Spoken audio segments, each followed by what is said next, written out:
এই তোমরা কিসের দায়িত্ব পালন করো?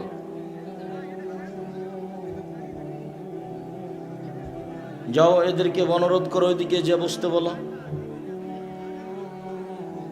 এই ছেলে, যাও, তোমরা বসে আছো কেন? এগুলোকে যেতে বলো।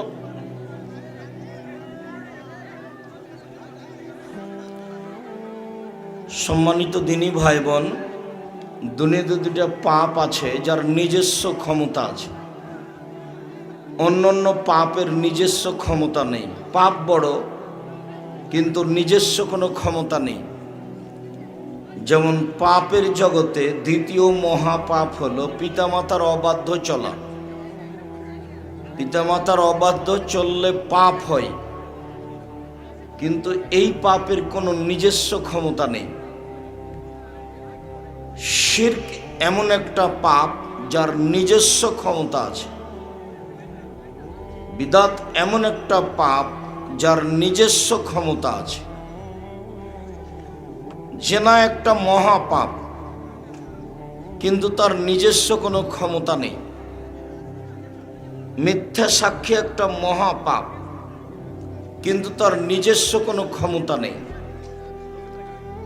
শিরক এমন একটা পাপ যার নিজস্ব ক্ষমতা আছে। তার ক্ষমতা হলো এই যে শিরক করবে তার অতীতের নেকি নষ্ট হয়ে যাবে।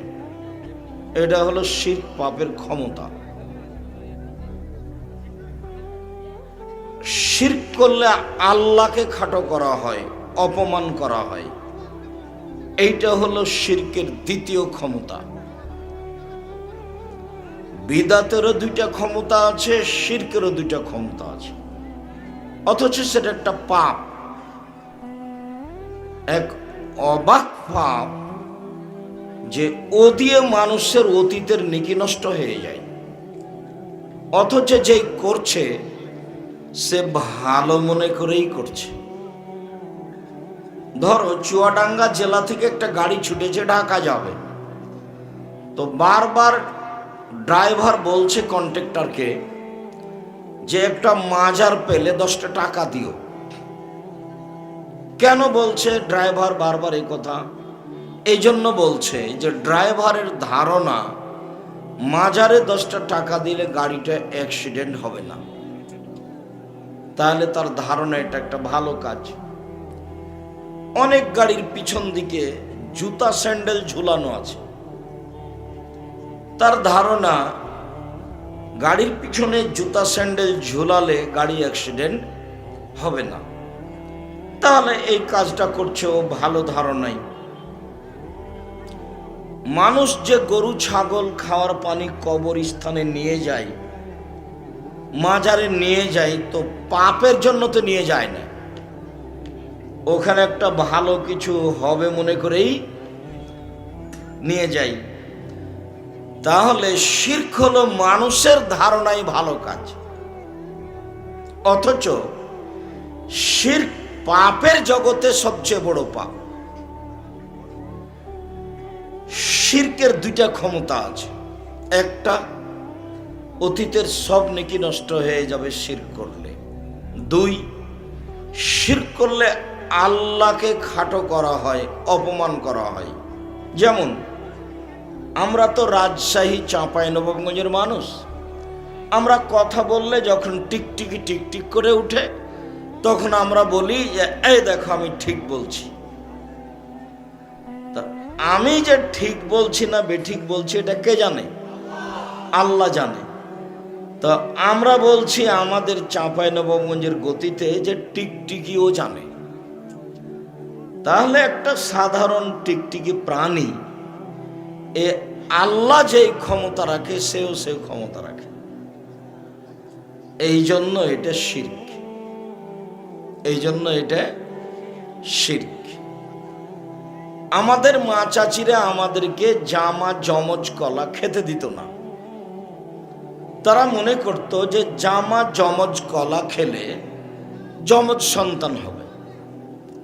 তো আমরা তো মনে করি যে যমজ সন্তান দিতে পারে আল্লাহ। তো এখন অনেক মা চাচি মনে করছেন যে যমজ সন্তান কলাও দিতে পারে। তো যেই ক্ষমতা আল্লাহর আছে, সেই ক্ষমতা যখন একটা জড় বস্তু কলার মধ্যে চলে গেল, তখন এটা কি হয়ে গেল? আল্লাহর মানকে খাটো করা হলো, আল্লাহর সম্মানকে খাটো করা হলো। যার কারণে শিরকের দুইটা ক্ষমতা, একটা হলো অতীতের সব নেকি নষ্ট হয়ে যাবে, আর একটা হলো আল্লাহকে খাটো করা হবে, অপমান করা হবে। বিদাত, বিদাতের দুইটা ক্ষমতা আছে। বিদাত করলে যতদিন পর্যন্ত ত্যাগ না করবে, ততদিন পর্যন্ত তার আর কোনো আমল কবুল হবে না। এটা হলো বিদাতের ক্ষমতা। অনেক পাপ আছে দুনিয়াতে, কিন্তু তার নিজস্ব ক্ষমতা নেই। বিদাত মানুষের ধারণায় নেকির কাজ।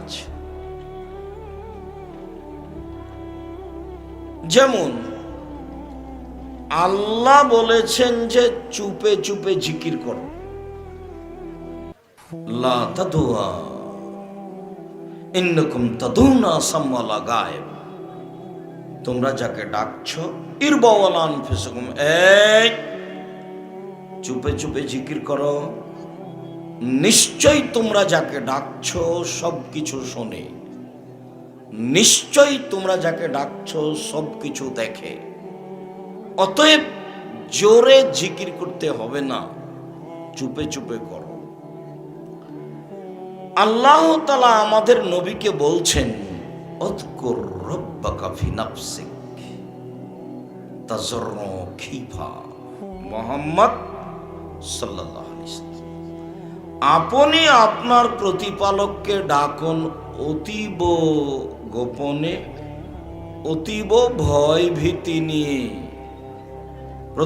মুহাম্মদ সাল্লাল্লাহু আলাইহি ওয়াসাল্লাম, আপনি আপনার প্রতিপালককে ডাকুন অতীব গোপনে, অতীব ভয় ভীতি নিয়ে। অদুনাল জাহরে মিনাল কওলে, সরবে নয় নীরবে, চুপে চুপে ডাকো, সরবে নয় নীরবে। বিল হুদুবে ওয়াল আসাল, সকালে ডাকো বিকালে ডাকো, সকালে ডাকো বিকালে ডাকো, সকালে ডাকো বিকালে ডাকো। নীরবে ডাকো, সরবে নয়, নীরবে ডাকো, সরবে নয়। চুপে চুপে ডাকো, গোপনে ডাকো, ভয় ভীতি নিয়ে ডাকো। এটা আল্লাহর আদেশ। ইজ নাদা রব্বাহু নিদান খাফিয়া, যখন জাকারিয়া আলাইহিস সালাম তার প্রতিপালককে চুপে চুপে বললেন, আল্লাহ, মারিয়ামের কাছে দেখলাম অসময়ের ফল। একটা কথার কথা, শীতের দিনে দেখলাম রাজশাহীর ফজলি আম, ও তো গরমের দিনে হতে হবে। তো আল্লাহ, আমি মারিয়ামের কাছে অসময়ের ফল দেখলাম। আমি বললাম মারিয়ামকে, মারিয়াম মিনাইনা হাজা, এগুলো কোথা থেকে এসেছে? তো মারিয়াম আমাকে উত্তরে বলল, হাজা মিন ইনদিল্লাহ, এটা আল্লাহর পক্ষ থেকে এসেছে। তো তুমি যদি মারিয়ামকে অসময়ে ফল দিতে পারো, তো আমাকে একটা সন্তান দিতে পারো না? আমার বয়স বেশি হয়ে গেছে, আমি বৃদ্ধ মানুষ, আমার মাথার চুল পেকে গেছে। এই ছেলে সরো, এইসব যে যারা এইসব সবুজ গায়ে জামা গায়ে দিয়ে আছে, এদেরকে সরতে বলো তো এখান থেকে। এই সরো, এখান থেকে সরো, ওইদিকে যাও তোমরা পিছনে। কি খাওয়া ঢং দেখাচ্ছ তোমরা? বেয়াদবি করার জায়গা পারো, মুখ খোলো কেন? মুখ বন্ধ করো, পরিবেশ কন্ট্রোল না হলে তোমার বক্তব্য দেবো না। এই ছেলে, লাঠি হাতে কি করছো তুমি? সরো, লাঠি রাখো। এই যে এরা কে? এই যে সবুজ জামা গায়ে দিয়ে আছে প্রশাসন, ওইদিকে আপনার পাশে যিনি দাঁড়িয়ে আছেন তাকে সরান, যান বসতে বলেন। কিসের প্রশাসনই করছেন? যান ওইদিকে, যার কেউ দাঁড়িয়ে থাকতে পারবে না, শুধু আপনারাই থাকবেন।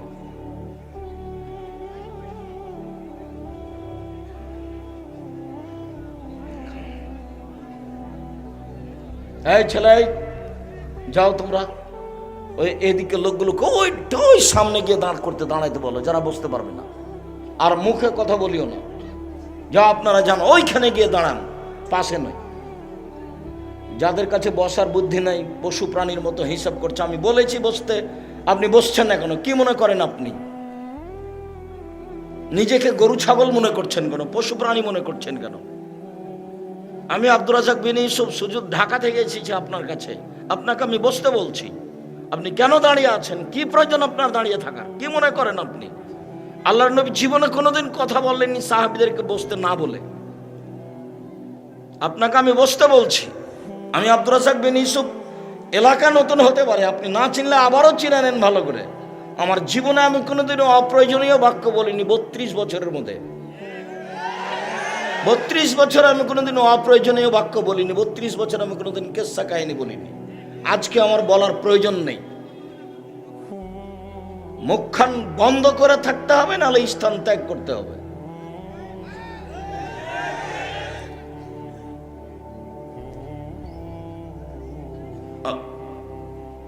জাকারিয়া আলাইহিস সালাম বলছেন, প্রতিপালক, আমার মাথার চুল পেকে গেছে, আমার হাড় হাড্ডি দুর্বল হয়ে গেছে, আমার স্ত্রী বন্ধা, বাচ্চা দিতে পারে না।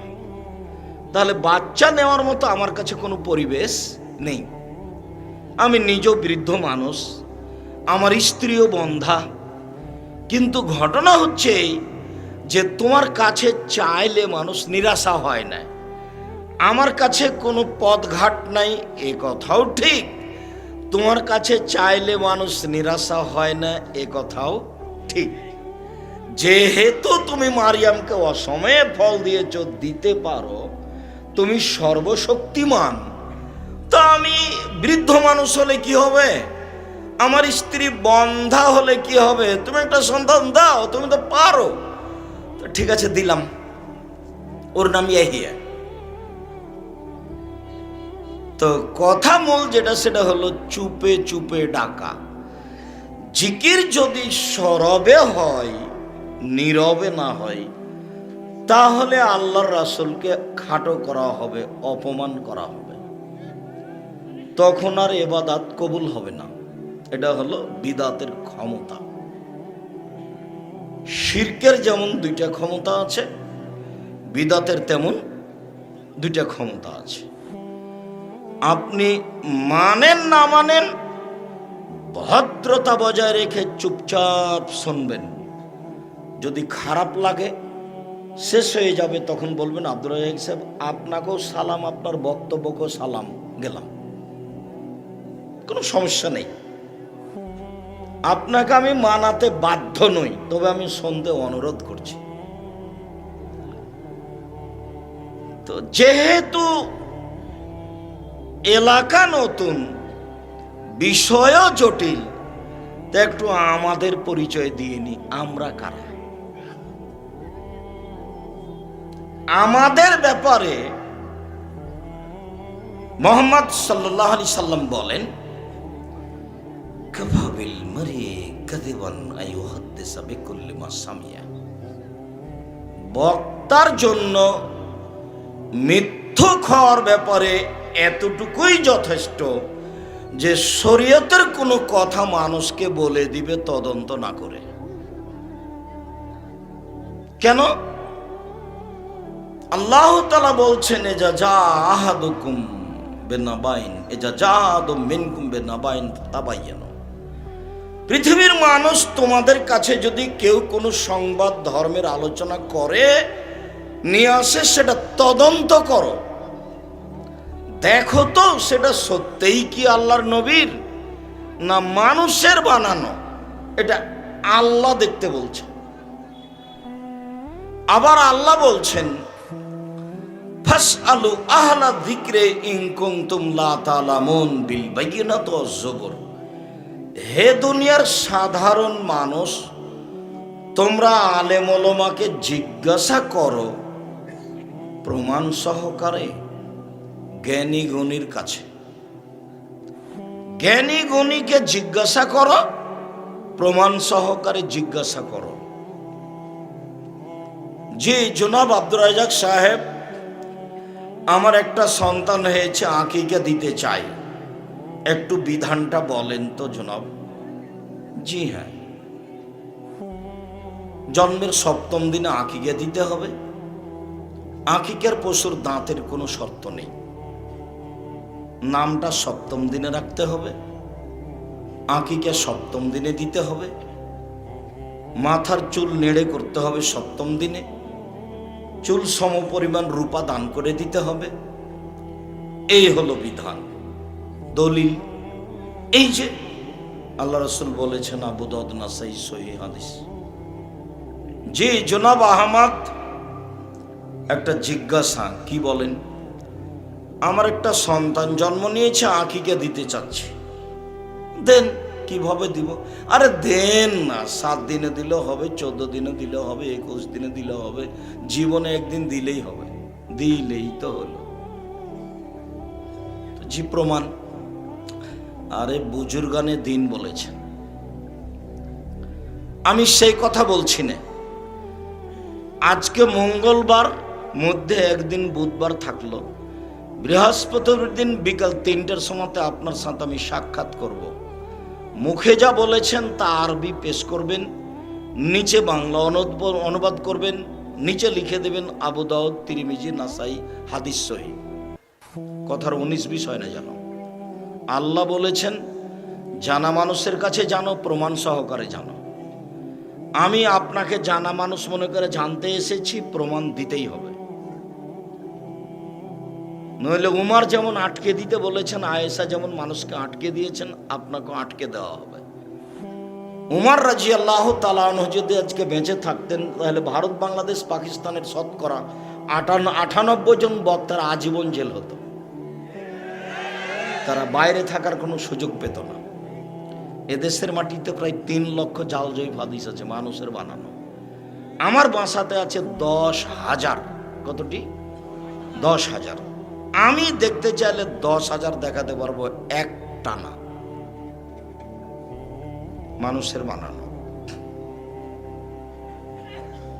তার মধ্যে 2-1টা আপনাকে বলে আমাদের একটু পরিচয় দিই। যেমন আদম আলাইহিস সালাম ভারতে জন্মগ্রহণ করে হজ করতে গেছেন 60,000 বার। কতবার? 60,000 বার। তাহলে বছরে একবার যদি হজ হয়, তাহলে আদম আলাইহিস সালামের বয়স কত বছর হলো? 60,000 বছর।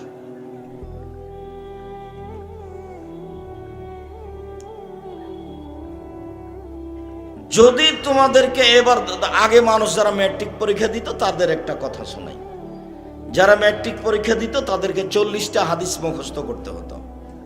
তার একটা হলো হুব্বুল ওয়াতান মিনাল ঈমান, দেশকে ভালোবাসা ঈমানের অঙ্গ। এই হাদিসটা মানুষের বানানো, অথচ বোর্ডে, ঢাকা বোর্ডে লেখা হয়, মানুষ মুখস্থ করে, তাকে লিখে পরীক্ষায় তার রেজাল্ট হয়, তার উত্তর পায়, তার নাম্বার পায়। আজীব দুনিয়া। এই শিক্ষা জগৎ দেখে আমার মনে হয়, এই বক্তৃতার জগৎ দেখে আমার মনে হয় যে এগুলো হলো পুঁথির গানের কথা, পুঁথির বইয়ের কথা। আমাদের গ্রামে, আমরা তো চাঁপাইনবাবগঞ্জ পল্লীর মানুষ, আমাদের চাচারা পুঁথির বই পড়তো। পুঁথির বইয়ে কি লেখা থাকতো? যেমন 6 মাসের রাস্তা মর্দ 6 দিনে গেল, ঘোড়ায় চড়িয়া মর্দ হাঁটিয়া চলিল। এগুলো হলো পুঁথির বইয়ের কথা, মানে কোনো কথাই নয়, একেবারেই মিথ্যা কথা। 6 মাসের রাস্তা কত দিনে গেল? 6 দিনে। আর ঘোড়ায় চড়ে কিভাবে গেল? পায়ে হেঁটে গেল। একেবারে উল্টা কথা নয়, অথচ বই লেখা আছে। বক্তার একটা বক্তৃতা বলি, যেটা এখন শুনে আসছিলাম। ওই যে একজন বক্তা বক্তৃতা দিচ্ছে, তো জিকির করতে করতে বলছে, লা ইলাহা ইল্লাল্লাহ, লা ইলাহা ইল্লাল্লাহ, মুহাম্মাদুর রাসূলুল্লাহ। মুহাম্মাদুর রাসূলুল্লাহ বললে সব পাপ ক্ষমা হয়ে যাবে। নাউযুবিল্লাহ। মুহাম্মাদুর রাসূলুল্লাহ তো আল্লাহর নবীর নাম মুহাম্মদ, ওইটা বললে পাপ ক্ষমা হবে কি করে? মুহাম্মাদুর রাসূলুল্লাহ তো সাক্ষীর সময় বলতে হবে। সাক্ষ্য দেন, জি আমি সাক্ষ্য দিচ্ছি আল্লাহ ছাড়া কোনো মাবুদ নেই, আমি সাক্ষ্য দিচ্ছি মুহাম্মদ আল্লাহ রাসূল। কোথাও মুহাম্মাদের নামে দুনিয়াতে জিকির পাবেন না।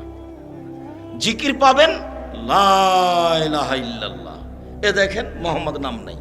জিকির পাবেন আল্লাহু আকবার, এ দেখেন মোহাম্মদের নাম নাই। জিকির পাবেন লা ইলাহা সুবহানাল্লাহি ওয়া বিহামদিহি, জিকির পাবেন সুবহানাল্লাহিল আযীম, জিকির পাবেন সুবহানাল্লাহি ওয়া হামদুলিল্লাহি ওয়া লা ইলাহা ইল্লাল্লাহ আল্লাহু আকবার। আর এখন একটু আগের বক্তৃতার একটা কথা শুনলাম, এই রাস্তায় শুনছিলাম তো বলছি। এখন একটা চলন্ত বক্তব্যের একটা কথা শোনাই।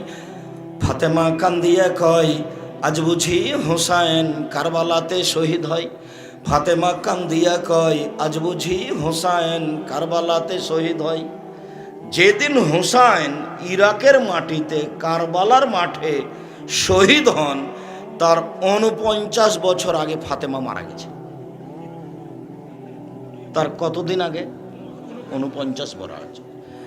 যেই মহিলা 49 বছর আগে মারা গেছেন, সেই মহিলা 49 বছর পরে কি করে বলতে পারেন ফাতেমা কান্দিয়া কয়, আজ বুঝি হোসাইন কারবালাতে শহীদ হয়? এ দেখেন বক্তব্য, অবাক, আপনি অবাক হবেন।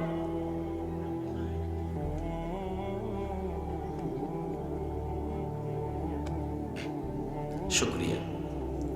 এবার একটু আমাদের পরিচয় দিই।